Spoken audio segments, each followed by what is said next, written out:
बार बार मैं देख रहा हूं क्रैडल टू ग्रेव हमारा सोशल पॉलिसी जो हमारी थी, जो हमारा संविधान कहता है, वो कहता था कि पालने से लेके कब्र तक, आपने पालने से लेके कब्र तक कोई ऐसा मसला नहीं छोड़ा है जिस पे जीएसटी ना लगी हुई हो। सर, कब्र में दाह संस्कार की लकड़ी पर तो कम से कम सुकून से आदमी जाए दुनिया को अलविदा कहते हुए। सर, कफन का कपड़ा ओढ़ने के बाद सर, कफन में जेब नहीं होती है सर, हम सब जानते हैं। उसकी जेब पहले ही आपने ढीली कर दी मौत से पहले। खाके वतन तुझसे मैं शर्मिंदा हूं बहुत, महंगाई के इस मौसम में त्योहार पड़ा। माननीय उपसभापति महोदय, बहुत दिनों बाद सदन एक गंभीर विषय पे चर्चा के लिए बैठा है। इसकी गंभीरता हमारे बयान में, हमारे सरोकार में परिलक्षित होनी चाहिए। सर, एक कहानी सुनाना चाहता हूं। जैसे फिल्मों में कहते हैं ना कि ये काल्पनिक है, सर इस कहानी में कुछ भी काल्पनिक नहीं है। राइस नहीं सर, कुछ भी काल्पनिक नहीं है, बस सुन लीजिए। सर, एक पात्र का नाम है नयन सुख लाल। वो अपनी पत्नी और 2 बच्चों के साथ दिल्ली में काम करता है। छोटी नौकरी है, सांसदों के घर की रखवाली करता है, सिक्योरिटी गार्ड है। Sir, can I have uninterrupted? Please. Let the members speak. Please don't disturb. Sir, लोग देख रहे हैं और लोग ये देख रहे हैं कि महंगाई और रोजगार पे बात हो रही है और हम एक दूसरे को ट्रिवियलाइज कर रहे हैं। ये नहीं होना चाहिए सर। बहरहाल, can I have I request all of you, पूरा देश देख रहा होगा कि महंगाई बेरोजगारी पे बात हो रही है और एक दूसरे का उपहास कर रहे हैं।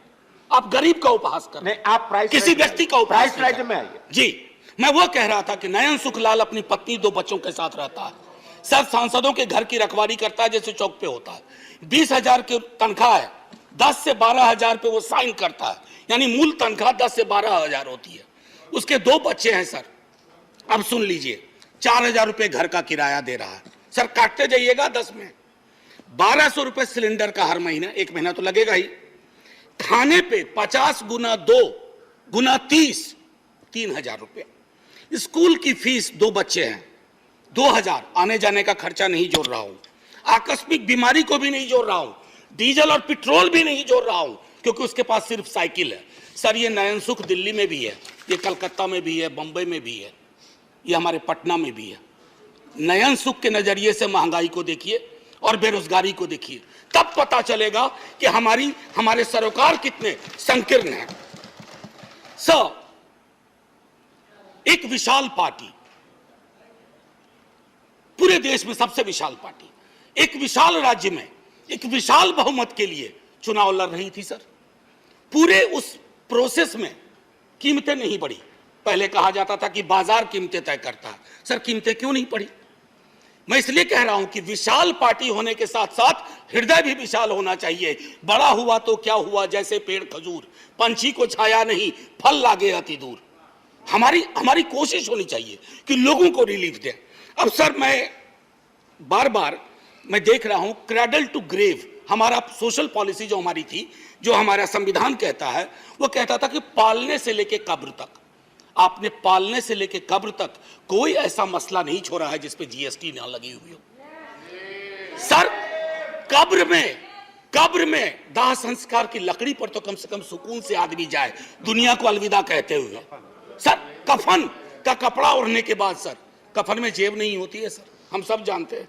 उसकी जेब पहले ही आपने ढीली कर दी मौत से पहले। मैं सिर्फ यह आग्रह कर रहा हूं कि इस तरह के लोक सरोकार के मुद्दों पर एक चिंता सार्वजनिक होनी चाहिए, और अगर आपसे गलती हुई है तो उसको आप वापस ले लीजिए। वो आप रोल बैक करने से कोई आप छोटे नहीं हो जाएंगे। वैसे छोटे होने के लिए किसी भी चीज से हो सकते हैं।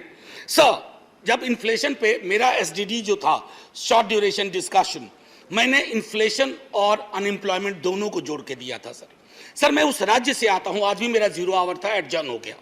सर, मेरे राज्य में आपने विजुअल्स देखे होंगे अग्निपथ पे, लोगों को बड़ी चिंता हुई, मुझे भी चिंता हुई। मेरे नेता प्रतिपक्ष तेजस्वी जी ने कहा भी कि हिंसा की कोई जगह नहीं, लेकिन सर हमारे यहाँ हिंसा सबसे ज्यादा क्यों हुई? आक्रोश बहुत है सर। हमारे यहाँ बच्चा सरकारी नौकरी के सपने देखता है, रेलवे, सेना, शिक्षक, सर कहीं भी कुछ है ही नहीं।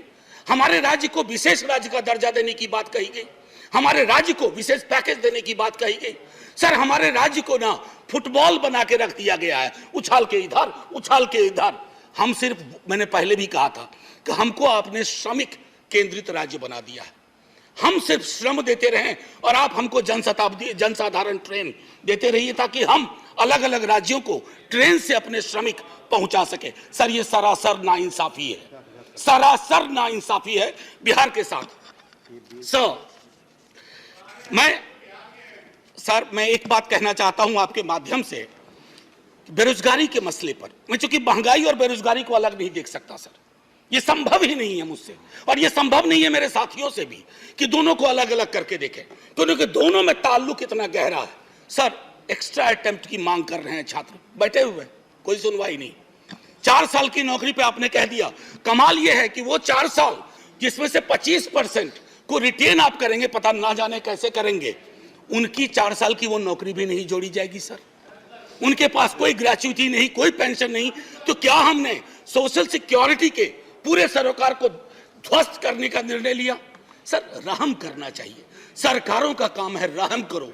मैं जानता हूं आप चुनाव जीतते हो, मुझे कोई ऐतराज नहीं, आप चुनाव जीतते रहिए, लेकिन साहब दिल भी जीतिए। मैं बोलिए, आपका टाइम भी खत्म हो जाए। मैं टाइम खत्म हो रहा है। एक शब्द महंगाई से अलग नहीं बोला है। और अगर मैं ये कहना चाहता था सर कि आप कहते हैं कि आपको मैंडेट मिला, मैं मानता हूं ना, हमें नहीं मिला, आप चुनाव जीते, लेकिन इसका मतलब क्या है सर? वो मैंडेट लाइसेंस है कि आप ब्रूटलाइज कर दें लोगों को, उनके सरोकारों को।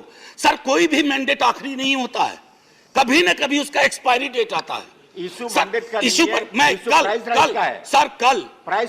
कल लोकसभा के एक सदन में, लोकसभा के हमारे सदन में, दूसरे सदन में एक शब्द का प्रयोग किया गया, फ्री फंड में। सर इस सदन में मैंने कई दफा कहा, और मुझे भाजपा के मित्रों ने बाहर कहा, अंदर कहा कि आपने सही कहा है, फ्री शब्द का इस्तेमाल नहीं होना चाहिए। सर मेरे समक्ष, मैं आपके समक्ष रखता हूं, पढ़ूंगा नहीं सर, आर्टिकल 38 एंड 39। अगर उस व्यक्ति विशेष के बयान को 38, 39 के नजरिए से देखिएगा तो आप में से कोई भी उनके पक्ष में खड़े नहीं होंगे। आप सब कहेंगे आपकी सरकार ने 2-4 जगह बैनर बदले हैं, मुफ्त की जगह निःशुल्क लिखे हैं, निःशुल्क लिखना शुरू करिए, ये गरिमा को बचाने वाला काम होगा। ये फ्री में दे रहे हैं, फ्री फंड का दे रहे हैं सर। आप महोदय, मैं इसलिए कह रहा हूं, पहले भी सदन में जिन्होंने अभी आपत्ति की है, उन्होंने भी, उनके तमाम दोस्तों ने भी कहा था कि इस शब्द का, सर 1-2 मिनट और लूंगा क्योंकि नहीं, मेरा पूरा रिदम बिक रहा था सर। आपका मैं तेल, निकल चुका। सर बस 1-2 मिनट दे दीजिए। मैंने तेल की बात नहीं की, मुझे पता है कौशिक बासु ने खुद कहा कि क्रूड ऑयल प्राइस जो इंटरनेशनल का राइज है, उससे हमारी महंगाई का कोई, ये लोकल फ्यूल प्राइस राइज से ड्रिवन है सर। और इसलिए मैं कहता हूं, एक आखिरी टिप्पणी करके, इन्फ्लेशन इन हेल्थ केयर पर सर चर्चा होनी चाहिए। इन्फ्लेशन की वजह से ओल्ड एज पीपल को, मैंने नयन सुख की आपको कहानी सुनाई, हमारे आपके मित्रों में कई नयन सुख हैं। अगर कोई आकस्मिक बीमारी आ गई, अपनी वहां भी जीएसटी लगा दिया, आदमी के आमदनी का सेविंग्स पे कोई प्रभाव नहीं पड़ रहा है, फिर भी हम जय जयकार करने को भी तैयार हैं, बशर्ते कि आपकी नीतियों में तब्दीलियां हो। सर एक आखिरी चीज कह करके बात खत्म करूंगा। कल माननीय वित्त मंत्री साहिबा ने, सर एक मिनट दे दीजिए। मैंने बड़ी मेहनत से ये किताब भी सोचा था कि वित्त मंत्री मैडम को बताऊंगा, MOS हैं सर, ये है Marx capital and the madness of economic reason. यहां तो मैडनेस ऑफ इकोनॉमिक रीजन की बात हो रही है, we have entered madness of economic unreason. और उसमें किंग जॉन से उन्होंने एक उद्धृत किया है, खत्म करता हूं sir. And say here is no sin but to be rich, and being rich my virtue then shall be to say there is no vice but beggary, since kings break faith upon commodity, gain he be my lord for I will worship thee. So माननीय वित्त मंत्री साहिबा ने कल कहा, और खत्म कर रहा हूं यहीं, उन्होंने कहा कि अश्योर करती हूं, मैं उनके एश्योरेंस पे भरोसा करना चाहता हूं। धन्यवाद। मैं सर धन्यवाद नहीं, अभी और बड़ा धन्यवाद कहिएगा आप। मैं भरोसा करना चाहता हूं, धन्यवाद, मतलब आप खत्म करने का धन्यवाद। राजनीतिक विरोध के बावजूद मैं सिर्फ यही कहूंगा, मिर्जा गालिब को साइड करते हुए, तेरे वादे पे जिए हम तो ये जान झूठ न जाना कि खुशी से मर न जाते गर एतबार होता। जय हिंद सर। धन्यवाद। Honorable MOS will read out the